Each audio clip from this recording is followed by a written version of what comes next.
Is there a heaven and a hell? I mean, for roughly half the population of this planet, the answer to that is just a definitive, unyielding yes. Oh, absolutely. It's a yes. Right. But what if the map to actually get there wasn't exclusively written in these ancient dusty texts? What if that map is actually hardwired into your own spine, your own nervous system, and it's accessible right now through like a shift in quantum frequency? Yeah, that completely reframes the oldest existential question in human history. Yeah. I mean, we are shifting away from asking, do these places exist, to asking, well, what are the actual mechanics of perceiving them? Exactly. And that is exactly what we are unpacking in today's deep dive. We are approaching this massive, honestly intimidating question from an angle that bridges ancient yogic sciences, quantum dimensions, and surprisingly modern scientific research. It's basically a framework that attempts to map the unmappable. Right. But before we explore the territory, we really need to talk about our guide for today's deep dive. Because his name is Osman, and his background is honestly just as fascinating as the cosmology he maps out for us. Oh, without a doubt. Osman is a fascinating figure who brings this really unique, incredibly rigorous perspective to the topic. He is known as the Blind Muslim Yogi. Which is such an intriguing title. It really is. And it's important to note he has been permanently blind since May of 2023, which actually adds a profound layer to his teachings. Because, when he describes these vibrant, multidimensional realities in his videos, he is describing things that can really only be described by someone with eyesight. Right, because he had normal eyesight before then. Exactly. He is drawing on a deep well of visual memory and decades of actual experience. And when we say decades, we are talking about over 50 years of advanced practice. 50 years of healing, yoga, and meditation. I mean, he achieved his first state of samadhi, which is this profound, transcendent state of meditative consciousness, by the age of 19. 19. That's just wild. I know, right? And today, he operates as a master-level bioenergy healer. He utilizes principles of quantum mechanics and entanglement to facilitate what he describes as telepathic healing. Yeah, and his specialization is not minor stuff. He focuses on critical care recovery and terminal illnesses. But, and we really need to pause here, there is a crucial disclaimer that we have to state, and Osman himself is very, very adamant about this. Yes, extremely adamant. He explicitly states that his services are purely complementary. They are designed to enhance medical care, absolutely not to replace it. Right, nobody's saying skip your doctor. Exactly. His whole approach relies on the principle that our modern lifestyles profoundly deplete our natural energies, and that depletion contributes to severe ailments like cancer. So his natural spirituality and yoga protocols are designed to replenish that lost energy. Which, according to him, boosts a person's natural immunity by up to 90%. Yeah, 90%. And he points out that this high success rate isn't magic. It's a rigorous systemic restoration of the body's natural energetic defenses. But again, if you have a medical condition, you must consult licensed medical professionals. 100%. It's about responsible exploration, combining the best of all available tools. And Osmond's mission is really to encourage a highly scientific approach to life by simplifying these complex ancient yogic protocols. And he's so generous with the information.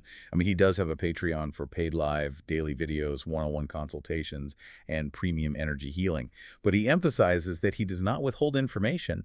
All of the foundational stuff is free. Yeah, like he has this fantastic, totally free 5-minute yoga and meditation program available for download right on his website, which is yogawellness786.com. Such a great resource. It really is. He also has a rich library of free video content on his YouTube channel, and you can listen to his podcast on both Apple Podcasts and Spotify by just searching for The Blind Muslim Yogi. So if you're listening to this and want to actually apply these things, go follow his channel, like, subscribe. It helps him spread this really beneficial message. Absolutely. Which I think brings us to the specific mission for our deep dive today. Yes, let's get into it. We are taking Osman's vast, kind of 50,000-foot view of cosmology and analyzing how it synthesizes multiple world religions and yogic traditions.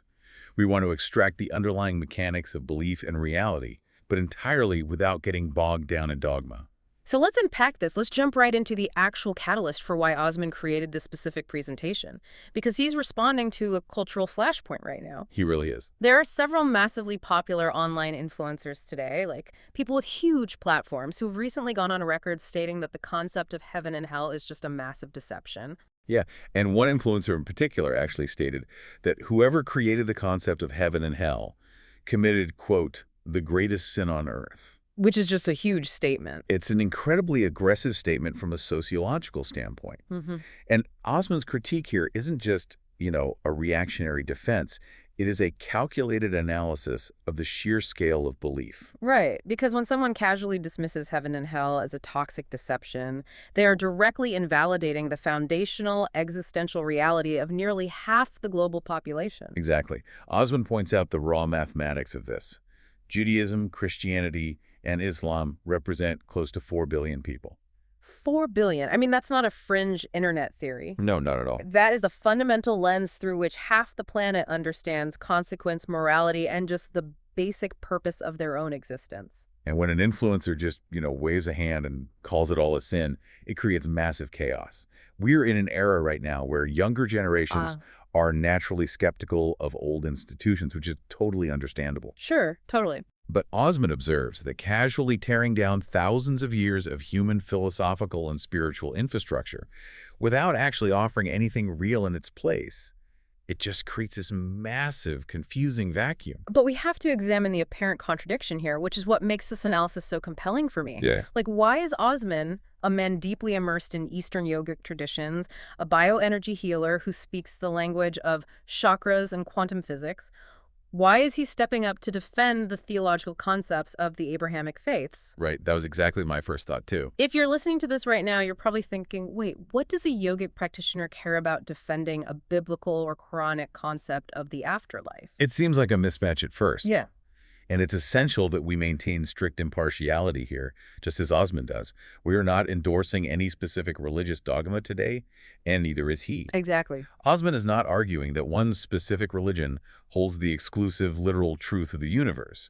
What he is doing is defending the objective possibility of these realms based entirely on his own intensive study of yogic sciences. He is basically arguing that these religions are not describing a myth. They are describing an actual underlying multidimensional geography. Yeah, it's like we were looking at an old map of the world. Right. One culture calls a landmass America, another calls it the New World, and another has no name for it at all but draws its coastline perfectly. Oh, that's a great way to put it. Thanks. Osman is saying, look, stop arguing about the label. The landmass itself is real, and my ancient science provides the exact coordinates. So how does he actually bridge that gap between yogic meditation and the concepts of heaven and hell? He does it by completely redefining what those places actually are. His core thesis is that heaven and hell aren't just, final destinations you get deported to after your physical body dies. Right. They're not places on a cloud. Exactly. They are alternate frequencies. They are parallel dimensions that you can access by consciously shifting your level of awareness. To understand this, we really have to look at the yogic framework of consciousness. Specifically, the architecture of the chakras, or energy centers. Because in this scientific tradition, the human body isn't just flesh and bone. No, it's an instrument. Right. It's an instrument capable of tuning into different dimensional realities. And Osman outlines the 7 major higher energy centers located along the spine. Let's actually trace this map, because he doesn't just list them. He describes a literal ascent. Yeah, walk us through it. It starts at the very base, the perineum area, just below the base of the spine. This is the Muladhara, or the root chakra. This is the frequency of pure survival, of physical grounding. Okay. But as a practitioner undergoes rigorous spiritual awakening through highly disciplined breath work, deep meditation, and guidance from a competent teacher, they don't just stay there, they ascend. Right, they move sequentially. Up through the Swadhisthana, the Manipura at the solar plexus, the Anahata at the heart, which Osman also refers to as Anami, and then up to the Vishuddha at the throat, the Ajna at the brow, and finally the Sahasrara at the crown of the head. Now, if you are listening and hearing a list of Sanskrit words and thinking, okay, but what does this actually mean in reality? Let's put it into a mechanical analogy. Yeah, let's ground this. Usually, people compare this to an elevator in a skyscraper, where opening a chakra is like opening a door to a new floor. The physical world is just the lobby. I like that, but I think Osman's scientific framing demands an even better metaphor. Think about the electromagnetic spectrum. Oh, that is a much more accurate parallel. Right, because right now the human eye only perceives a tiny, tiny sliver of reality called visible light. But occupying the exact same space in your room right now are radio waves, microwaves, infrared, and ultraviolet light. You're just blind to them. Exactly, you just don't have the biological hardware turned on to see them. So Osman is arguing that the chakras are that dormant hardware. When you engage in these intense yogic practices, you are essentially acting as a physiological prism. You are tuning your nervous system to perceive higher frequencies of reality that exist parallel to our material world. You aren't going up into the clouds, you are shifting your dimensional dial. And what actually happens when that dial shifts? According to the yogic science Osman outlines, as you move your consciousness up through levels 1 to 6, each dimensional frequency becomes increasingly complex, becomes vastly more organized and fundamentally lighter. It's less dense. Right. And the entities that theoretically inhabit these higher dimensions operate on much longer lifespans, completely unburdened by the extreme density of our material realm. So imagine you are a human being whose dial is normally stuck on the heavy, chaotic frequency of the physical world. And then suddenly, through intense meditation, your dial clicks into the frequency of the fourth or fifth dimension. It would be overwhelming. Totally. Yeah. You are perceiving a realm of perfect organization, radiant energy, and advanced entities. What word are you going to use to describe that when you come back down and try to explain it to your village 3,000 years ago? You were going to call it heaven. Exactly. Osman's argument is that the prophets, the mystics, and the deeply spiritual figures of antiquity were not spinning fairy tales. No, they were experiencing genuine, high-frequency dimensional realities and just translating them through the vocabulary of their era. When texts speak of streets of gold or rivers of light, they're desperately trying to articulate the hyper-organized, luminous physics of a parallel multiverse. And he emphasizes that we shouldn't even call them universes. Osman is very specific here. He says each of these dimensional portals opens up into its own multiverse, complete with its own galaxies and planetary systems operating on that alternate frequency. The scale of that is almost incomprehensible, but, if you are a skeptic listening to this, you might say, well, okay, this is a beautiful philosophical framework, but where is the empirical proof? This is just ancient mysticism. And this is exactly where the deep dive takes a massive pivot, because Osman brings this ancient map into violent collision with cutting-edge modern science. Yes. Here is where it gets really interesting, because the scientific community is actively, aggressively investigating the potential reality of these exact alternate dimensions right now. And they aren't doing it by sitting in a cave meditating for 50 years. They are doing it through chemistry. Right. Osman highlights the absolute explosion of clinical trials involving psychedelics.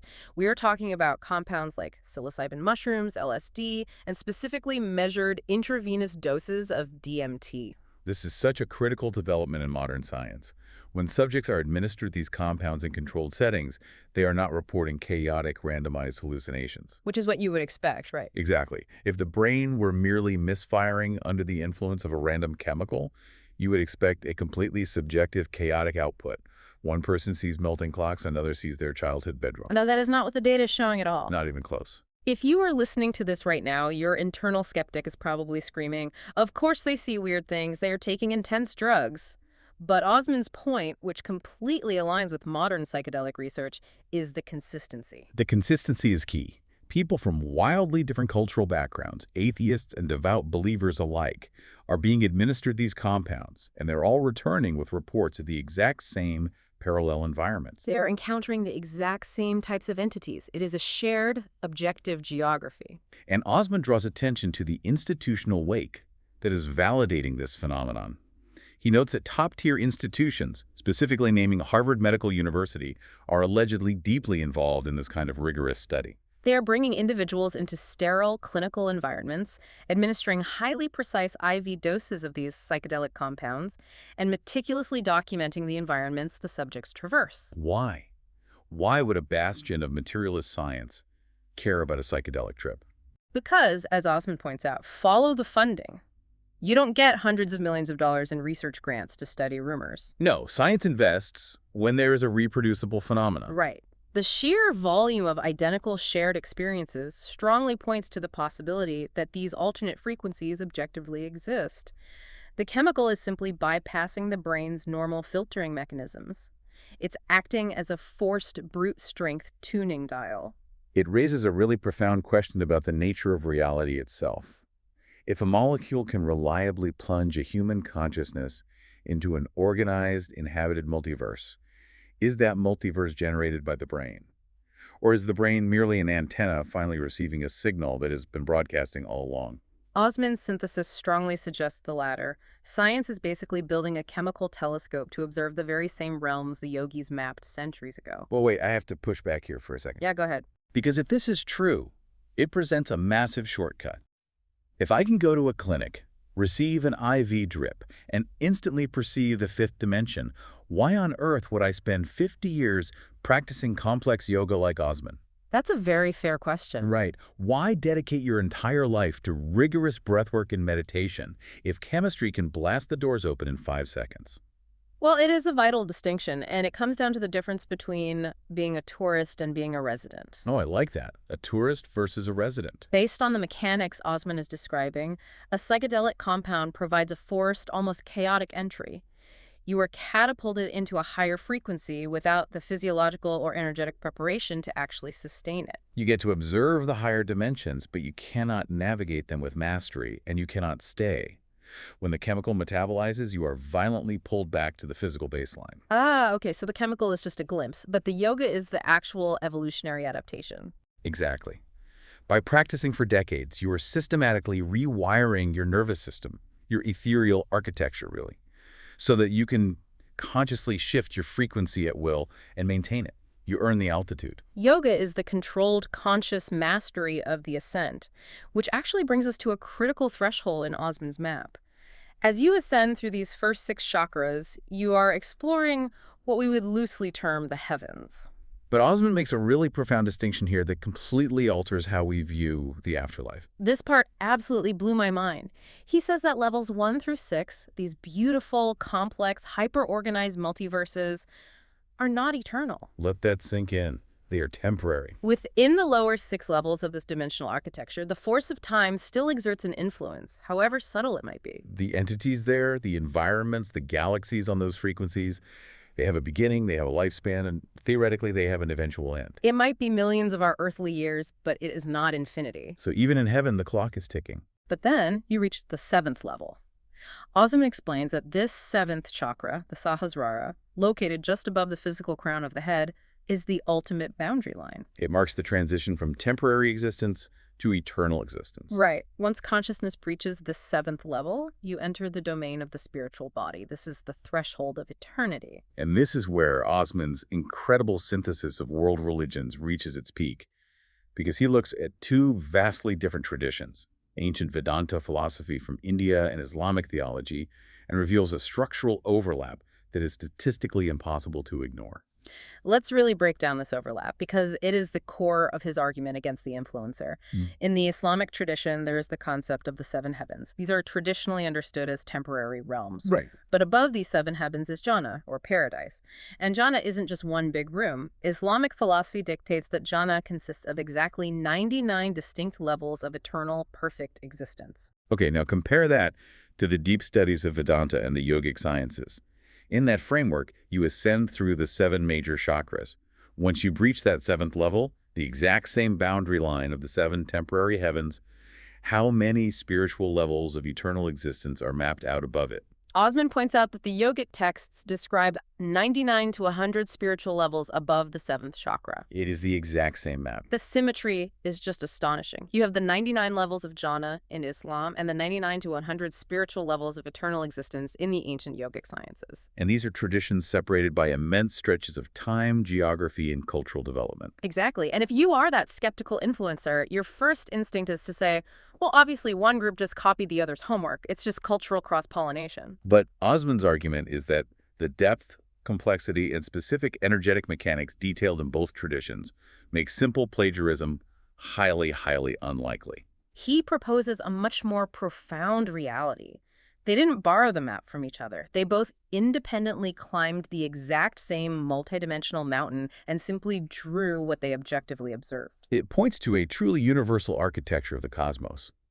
But, as we look at this map, a massive structural problem arises. What's that?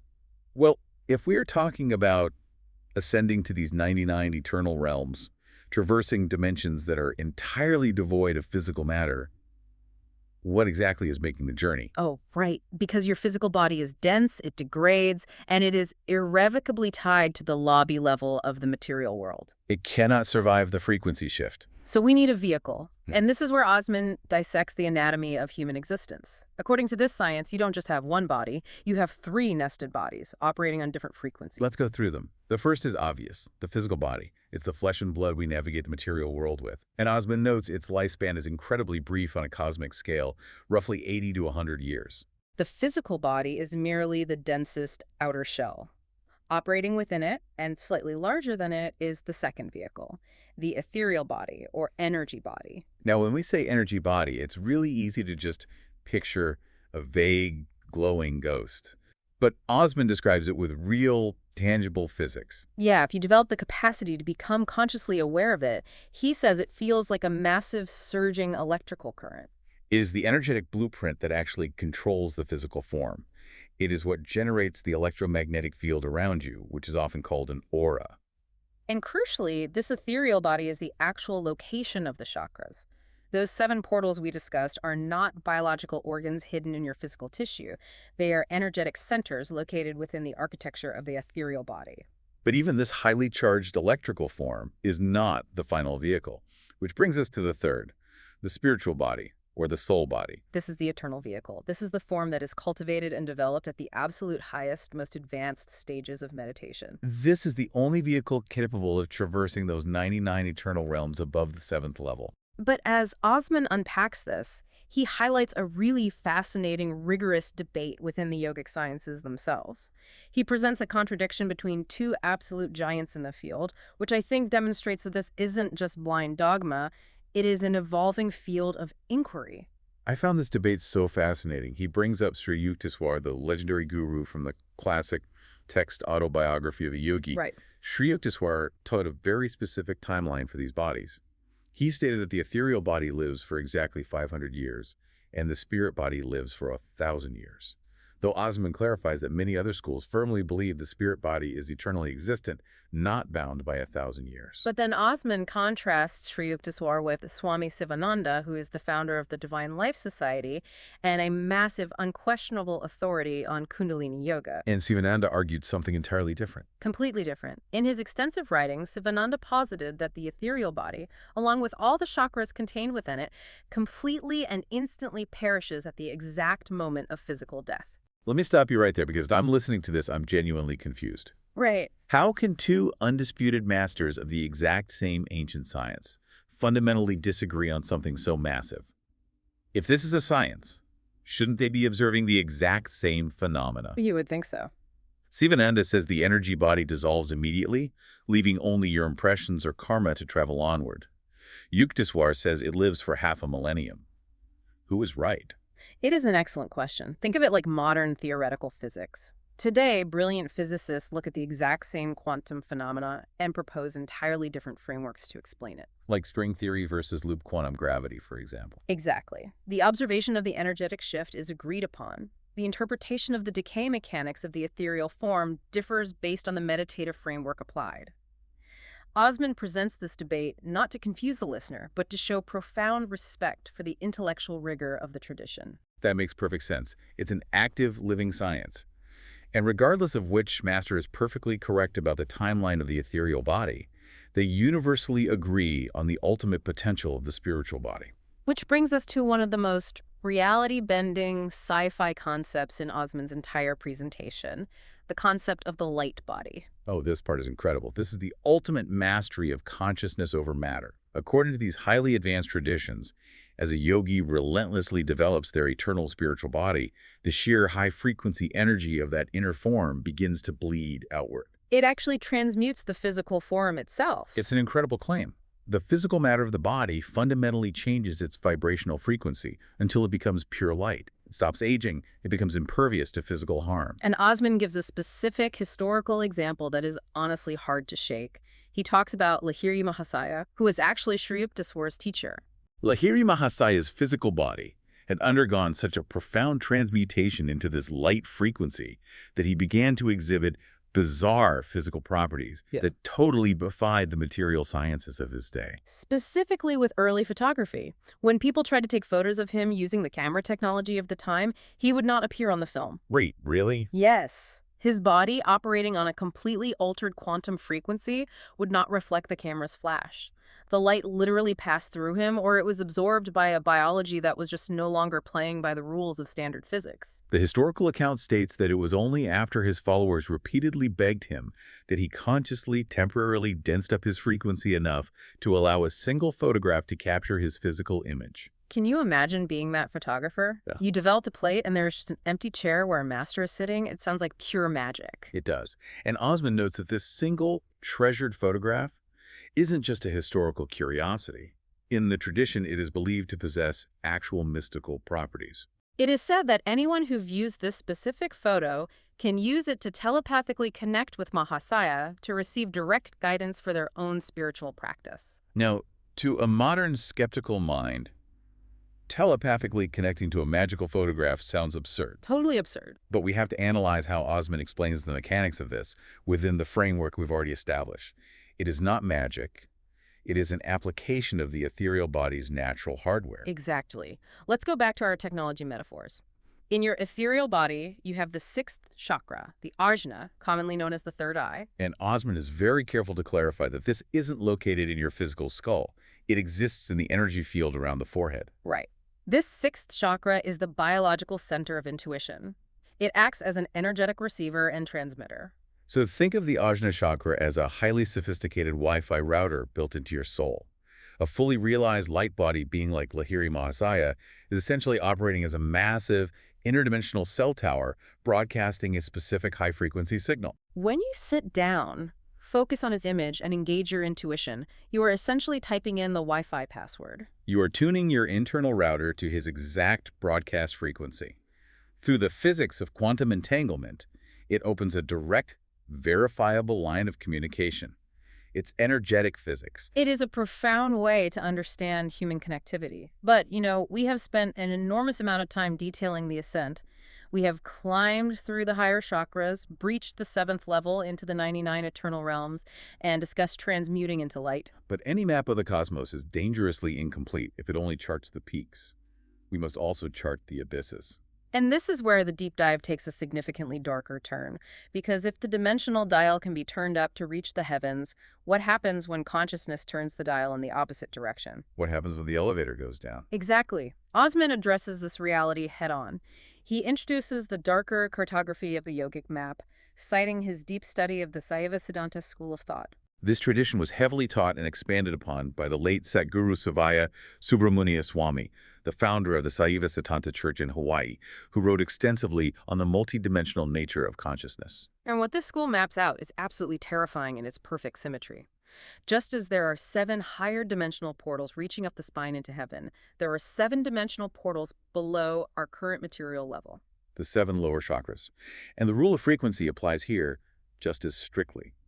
If ascending into the higher realms brings profound organization, empathy, peace, and eternal light, descending into these lower portals brings the exact, devastating opposite. Osman doesn't describe hell as a literal fiery cave full of demons waiting to torture you after you die. He describes it as a psychological descent, a degradation of the human soul occurring right now. These lower dimensions are frequencies of pure descending consciousness. As a person's mind drops into these lower portals, their character profile in the physical world becomes progressively, horrifyingly worse. It is a systematic stripping away of humanity. Empathy is the first thing to evaporate. Then compassion dissolves. Then the capacity for guilt vanishes. Osman is chillingly specific about what resides at the absolute bottom. By the time a human consciousness descends to the 7th lowest level, the entity becomes totally irrevocably heartless. They become utterly ruthless. Osman explicitly states that this is the frequency capable of genocide. It is the frequency of mass killings. He compares it directly to the psychology of a remorseless serial killer. This is the critical insight of this segment. Hell is not a punitive prison constructed by a wrathful deity for post-mortem punishment. Hell is a literal, low-frequency dimension that the human mind can actively tune into and inhabit while still walking around on Earth. And when a mind sinks into that frequency, it manifests as extreme, unimaginable cruelty in the physical, material world. Think about the darkest chapters of human history.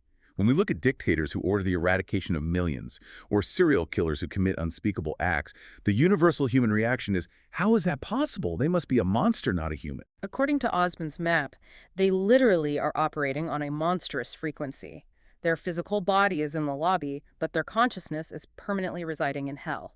And returning to the concept of eternal realms, just as there are 99 eternal spiritual worlds above the 7th higher chakra, the implication of this symmetry is that there are eternal hellish dimensions below the 7th lower chakra. Actions have permanent, energetic consequences. It makes every single choice you make today feel incredibly weighty. You are constantly adjusting the dial. Now, holding both the breathtaking heights of the spiritual worlds and the horrifying depths of the lower realms in mind, Osman circles all the way back to the spark that ignited this deep dive. Right. He returns to his critique of the unnamed influencer who called the concepts of heaven and hell a sin. Because when you view that influencer's statement through the lens of this massive, nuanced, universally mapped context, the claim doesn't just look disrespectful, it looks intellectually bankrupt. Osman points out a glaring hypocrisy in the influencer's own behavior. This individual publicly claims to have transcended religion. He says he doesn't worship anything, doesn't pray, doesn't bow. And yet, Osman notes that this exact same influencer has spent significant money, time, and effort building a retreat filled with Hindu deities and physical temples. Which, from an anthropological standpoint, is undeniably a form of worship. Worship is not merely putting your hands together or reciting a specific prayer. Dedicating your resources, your physical land, and your time to erecting shrines to divine entities is the literal definition of reverence through action. The actions completely contradict the rhetoric. But the hypocrisy isn't even the worst part. Osman points out the extreme danger of casually stating that the creators of heaven and hell committed the greatest sin. Look at who actually taught these concepts throughout history. The scale of the insult is staggering. By making that claim, the influencer is unequivocally attacking the most revered historical and spiritual figures in human history. Right. Jesus of Nazareth taught extensively about the realities of heaven and hell. To Christians, he is the Son of God and the Savior. Moses taught the Israelites about divine consequence. He is the foundational prophet of Judaism.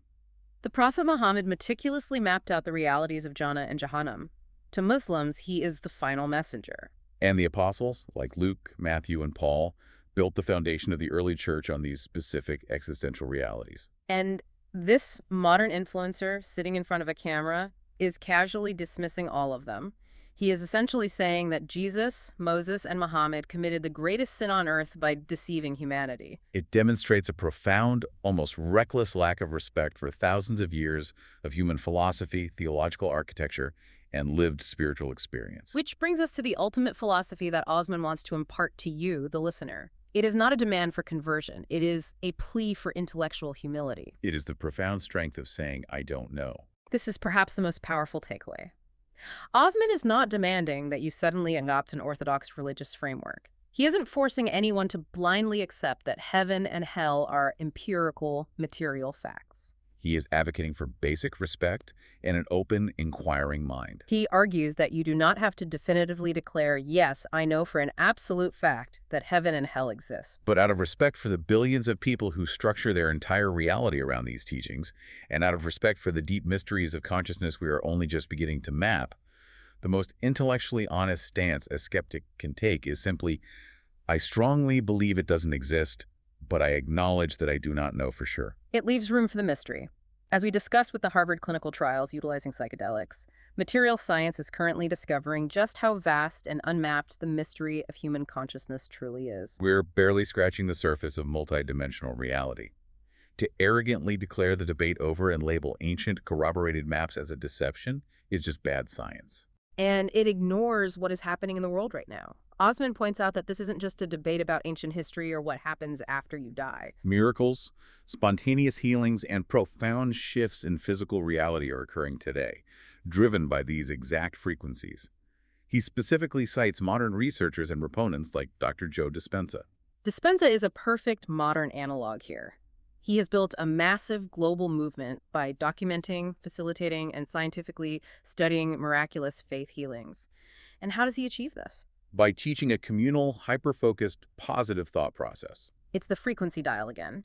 Dispenza is essentially teaching thousands of people in an auditorium how to consciously tune their internal radio dial away from the dense, stressful frequency of illness and up toward the organized, light-filled frequency of the higher realms. And when the mind tunes to that higher frequency, the physical body at the lobby level has no choice but to align with it. Spontaneous healing occurs.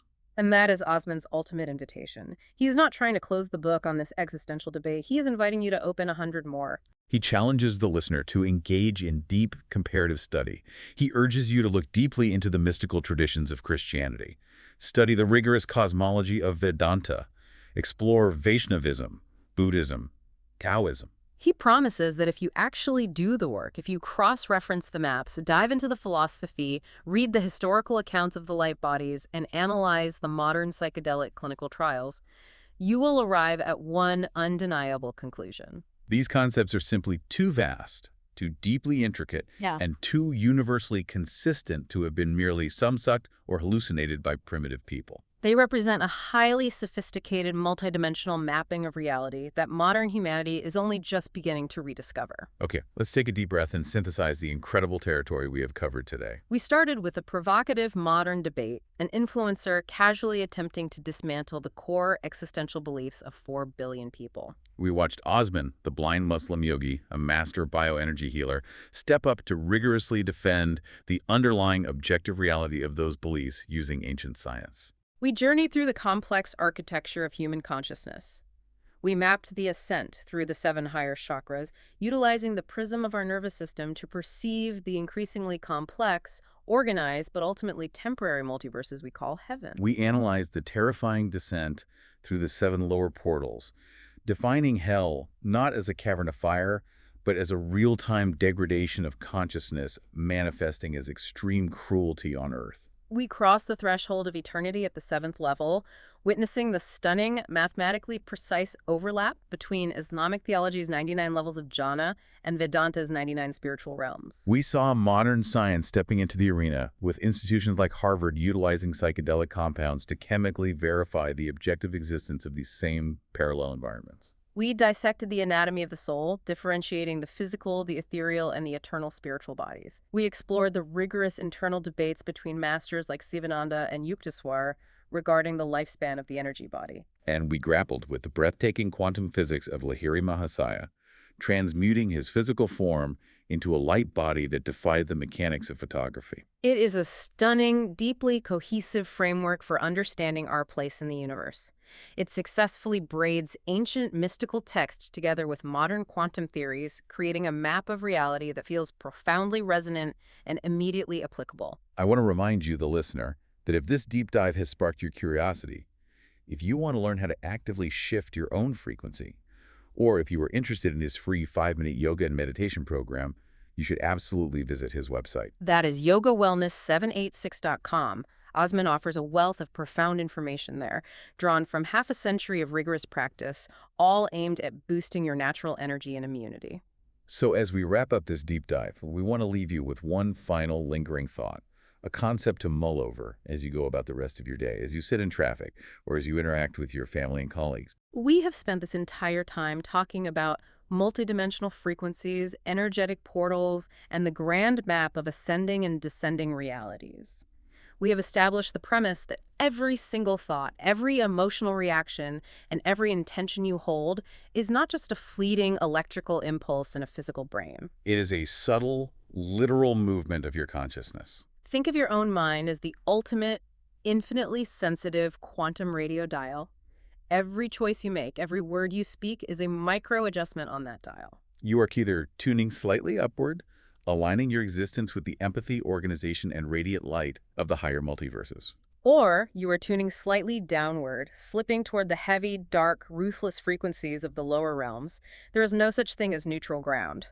The dial is always turning. So the fundamental question you must ask yourself is this. If the boundary between heaven and hell isn't a physical gate you pass through after your body dies, but a dimensional frequency you are actively broadcasting right now, What frequency are you choosing to tune into today?